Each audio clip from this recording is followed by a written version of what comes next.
السلام علیکم۔ سورة البقرہ آیت نمبر 25۔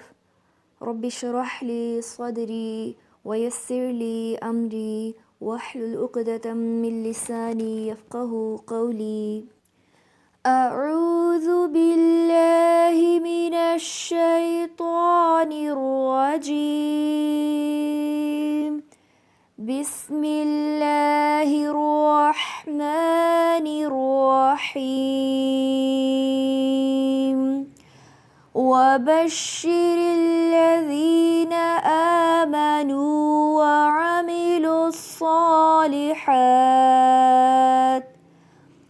وعملوا الصالحات أن لهم جنات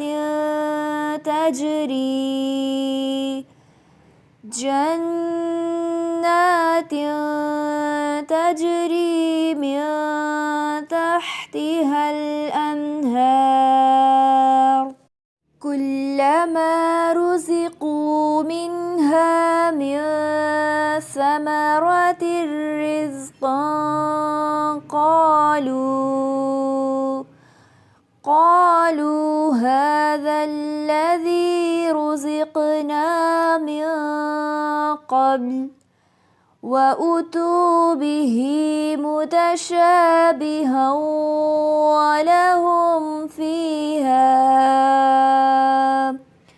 ولهم فيها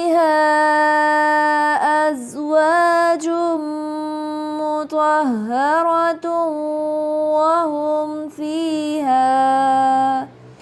وهم فيها خالدون۔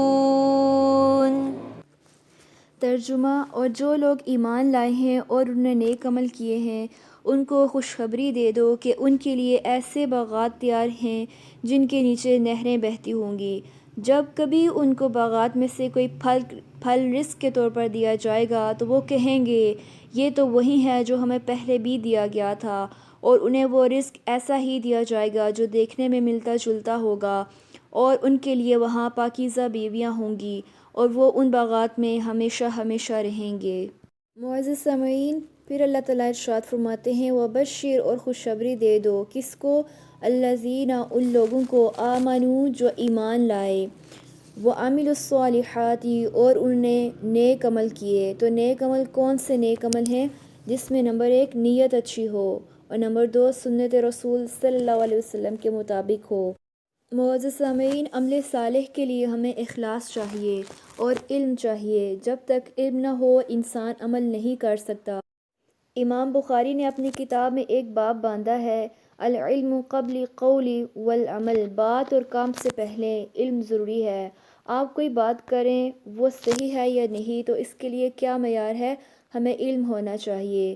ہم کسی کو کچھ بتا رہے ہیں، اگر ہمارے پاس علم ہی نہیں تو ہو سکتا ہے آپ غلط بتا رہے ہوں، تو منہ سے جو بات نکالیں گے وہ کب عبادت بنے گی؟ جب وہ علم کے ساتھ کہی جائے گی۔ اور عمل بھی، جیسے نماز ہم کیسے ٹھیک کر سکتے ہیں؟ جب تک ہمیں علم ہی نہ ہو، پاکیزگی حاصل نہیں کر سکتے جب تک ہمیں علم نہ ہو۔ ایسے ہی روزہ رکھا نہیں جا سکتا جب تک کہ علم نہ ہو کہ روزہ کس کو کہتے ہیں۔ ایسے ہی آپ کو حج کرنا ہے تو نہیں کر سکتے جب تک کہ آپ کے پاس علم نہ ہو۔ عمل صالح کے لیے کیا شرط ہے؟ اخلاص و علم۔ علم کس کا؟ سنت رسول صلی اللہ علیہ وسلم کا۔ اور اخلاص کس کے لیے؟ اللہ سبحانہ و تعالیٰ کے لیے۔ جب جا کے عمل درست ہوتے ہیں۔ ان لہم، بے شک ان کے لیے، کن کے لیے؟ ایمان لا کے نیک عمل کرنے والوں کے لیے کیا ہے؟ جنات، باغات ہیں، ایک نہیں بلکہ کئی باغ ہیں۔ آج کسی کا چھوٹا سا گارڈن ہو اور وہ اس میں کچھ پھول لگا لے تو انسان پھولیں نہیں سماتا، لیکن اللہ سبحانہ و تعالیٰ کے ہاں ایک نہیں کئی باغ ہیں۔ باغ کے لیے محنت کرنی پڑتی ہے۔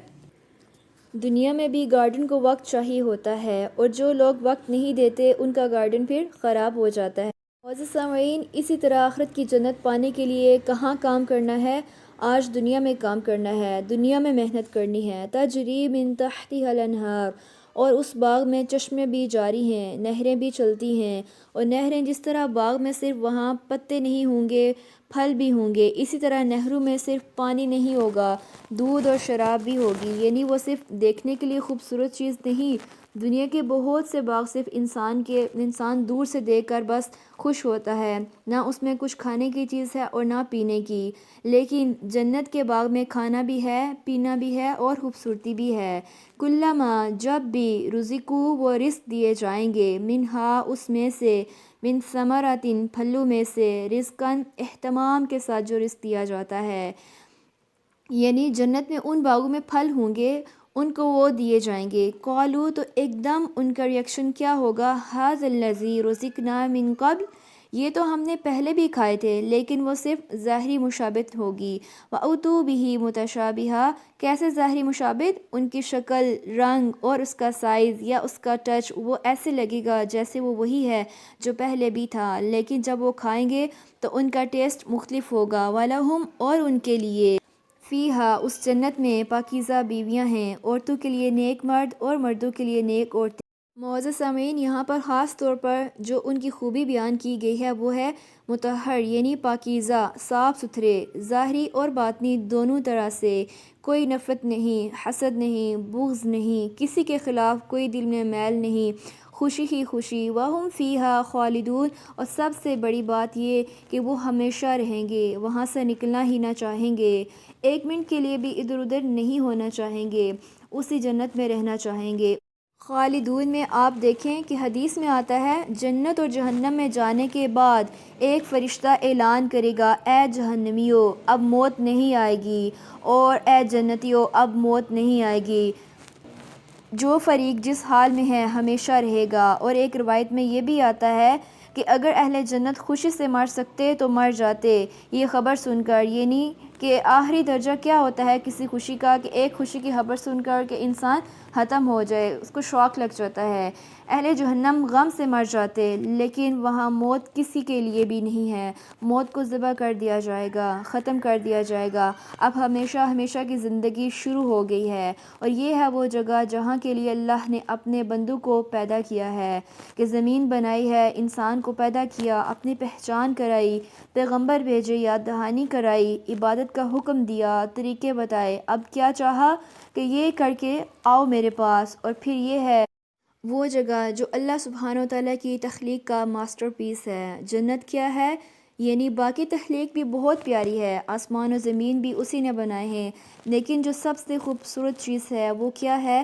جنت۔ اور وہ کس کے لیے ہے؟ ان بندوں کے لیے جو اپنی چوائس کے ساتھ، اپنی خوشی کے ساتھ اپنے آپ کو اللہ سبحانہ وتعالیٰ کے آگے جھکا دیتے ہیں، سب سے زیادہ اس سے محبت کرتے ہیں، سب سے زیادہ اسی سے ڈرتے ہیں، سب سے زیادہ اسی کی رسپیکٹ کرتے ہیں، اور سب سے زیادہ اسی کو اپنا مطلوب، مقصود اور محبوب بناتے ہیں۔ دنیا کی ہر چیز، خواہ وہ مال ہو اور اولاد ہو، خواہ وہ گھر بار ہو، بزنس ہو یا کچھ بھی ہو، وہ سب سیکنڈری ہے، اور سب سے ٹاپ پر ان کے لیے ان کا رب ہے۔ یہی دراصل عبادت ہے، اور اس کا انجام اور جزا خوشخبری ہے اس جنت کی شکل میں، اور یہ آخری ٹھکانہ ہے، اور یہی وہ چیز ہے جس کے لیے ہم سب کو سٹرگل کرنی چاہیے۔ اس کے مقابلے میں باقی چیزیں، کل من علیہا فان، ہر چیز فنا ہو جانے والی ہے، جس چیز کو ہم سمیٹ کر جمع کر کے رکھتے ہیں سب چلا جائے گا۔ اللہ کے سوا کوئی ایسی چیز نہیں ہے کہ جو ہمیشہ کے لیے ہو۔ انسان اللہ کے سوا جس چیز سے بھی محبت کرتا ہے، سب ناقص ہیں، وہ انسان کو اطمینان نہیں دے سکتے۔ کسی چیز کو پرپز آف لائف نہ بنائیں۔ معزز سامعین، ہمارے لیے پرپز آف لائف کیا ہے جو ان آیات میں دیا گیا ہے؟ یا ایھا الناس اعبدوا ربکم، رب کی عبادت ہے، یہ ہے پرپز آف لائف۔ اللہ سبحانہ وتعالیٰ نے اس لیے ہمیں بنایا ہے، اور منزل کیا ہے؟ جنت ہے، اور جنت کی قیمت کیا ہے؟ ایمان لانے کے بعد نیک عمل، کانسٹنٹ سٹرگل، محنت۔ جیسے کوئی باغ لگانے کے لیے آپ کو محنت چاہیے، جنت کو پانے کے لیے بھی کوشش چاہیے۔ قرآن پاک میں بار بار جنت جنت، باغ باغ کا ورڈ آتا ہے، اور باغ کا لفظ سنتے ہی کوشش یاد کیا کریں، کیونکہ باغ لگتا نہیں محنت کے بغیر۔ ہم سب سے محنت مطلوب ہے۔ اللہ سبحانہ وتعالیٰ ہمیں اس کی توفیق عطا فرمائے۔ ربنا تقبل منا انک انت السمیع العلیم وتب علينا إنك أنت التواب الرحيم سبحانك اللهم وبحمدك نشهد أن لا إله إلا أنت نستغفرك ونتوب إليك. السلام علیکم ورحمۃ اللہ وبرکاتہ.